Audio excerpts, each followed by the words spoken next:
Hi everyone, we'll study the monthly price action on a new chart today. इस company का listing हुआ था दिसंबर 2015 में। उसी मंथ इसने एक हाई बनाया था 830 का।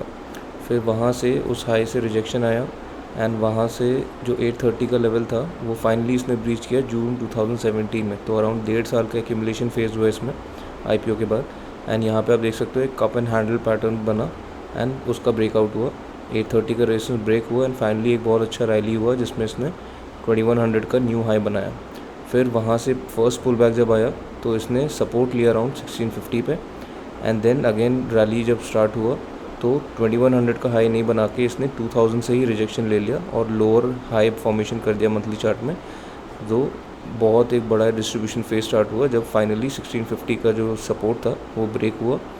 फिर उसके बाद एक एक्यूमुलेशन फेज़ हुआ जिसमें इसने बार बार मल्टीपल ऐसे कप्स बनाना स्टार्ट किया। एंड उसके बाद जो कोविड का क्रैश आया था, कोविड का क्रैश जो था, जो प्रीवियस रेजिस्टेंस हुआ करता था इस कंपनी के हिस्ट्री में, जो 830 का लेवल था जो 1.5 साल बाद ब्रीच हुआ था, उस जगह पे एग्जैक्टली आके इसने कोविड क्रैश में सपोर्ट लिया। सो 830 के लेवल्स पे आके सपोर्ट लेके फिर जब फाइनली इसने जो विक बनी थी यहाँ पे एक्यूमुलेशन पैटर्न जो बन रहा था जो कोविड में क्रैश हो गया था, तो वो जो हाई था वो अराउंड 1650 का था जिसमें पहले इसने सपोर्ट लिया था, वही रेजिस्टेंस का काम करने लग गया था फ्यूचर में। एंड कोविड क्रैश हुआ, प्रीवियस जो रेजिस्टेंस था उस पर सपोर्ट लिया 830 पे एंड फाइनली जो प्रीवियस सपोर्ट था जो रेजिस्टेंस बना वो फाइनली ब्रीच हुआ दिसंबर 2020 जैन 2021 में। एंड देन उस पर वापस सपोर्ट लिया मार्च 21 में एंड ये जो रेजिस्टेंस का काम कर रहा था 1650 लेवल वो अब क्या बोलते हैं मार्च 2021 में सपोर्ट का काम करने लग गया। एंड यहाँ से एक ह्यूज वॉल्यूम्स ऐड हुए एंड इसने एक knew all time high create किया अराउंड 4340 के पास। वहाँ से फर्स्ट पुल बैक आया, फर्स्ट पुल बैक में 3333 वैल्यू थी जहाँ पे इसने फर्स्ट सपोर्ट लिया एंड एक knew all time high create किया अराउंड 4640 के पास। फिर वहाँ से इसने जब रिजेक्शन आया तो वो जो सपोर्ट जो फर्स्ट सपोर्ट लिया था उसको ब्रीच किया। जैसे यहाँ पे इसने फर्स्ट सपोर्ट जब आया था ऑल टाइम हाई बनाने के बाद फर्स्ट सपोर्ट लिया था, उसके बाद जो प्रीवियस हाई था वो ब्रीच नहीं हुआ था। इस टाइम पे जब first time all time high बना था, जब फर्स्ट सपोर्ट आया उसके बाद ऑल टाइम हाई ब्रीच हुआ था बट वहाँ क्लोजिंग नहीं आई थी, तो वहाँ से रिजेक्शन आया एंड जहाँ फर्स्ट सपोर्ट लिया था 3333 पे उसको जब रिजेक्शन आया ह्यूज वॉल्यूम्स के साथ उसको कट किया एंड देन फाइनली एक न्यू डिस्ट्रीब्यूशन फेज स्टार्ट हो गया।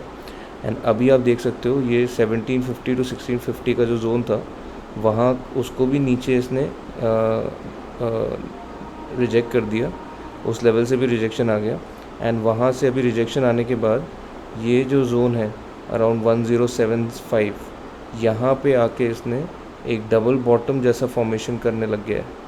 सो अगर ये जो 1650 टू 1750 का जोन है इसको ये ब्रीच करता है एंड फिर फाइनली 2000 टू 2100 का जोन है, यहाँ पे रेजिस्टेंस इसको मिलके ये वापस पुल बैक आके ये 1650 टू 1750 के जोन को अगर सपोर्ट की तरह एक्ट करने लगता है यहाँ पे प्राइस, तो ये डेफिनेटली एक काफ़ी अच्छी रैली स्टार्ट कर सकता है क्योंकि डिस्ट्रीब्यूशन फेज़ के बाद एक एक्यूमुलेशन फेज़ का एंड होता दिख रहा है यहाँ पे मंथली टाइम फ्रेम में। यहाँ एक डबल बॉटम जैसा पैटर्न बन रहा है, इमर्ज हो रहा है एंड यहाँ से अगर ब्रेकआउट होता है 1650 टू 1750 के लेवल से 2100 के लेवल से अगर पुल बैक आके यहाँ सपोर्ट इस्टेब्लिश होने लगता है तो डेफिनेटली ये 3333 जो पहली बार जो ऑल टाइम हाई से फर्स्ट टाइम सपोर्ट था वो अब रेजिस्टेंस की तरह काम कर सकता है। एटलीस्ट यहाँ तक का रैली एक्सपेक्टेड है। अगर वो भी ब्रीच हो गया, यहाँ पे कंसोलिडेशन होके फिर ब्रीच हो गया तो न्यू ऑल टाइम हाई बनाने के लिए भी स्टार्टिंग हो सकती है in the next couple of months. Thank you so much for watching.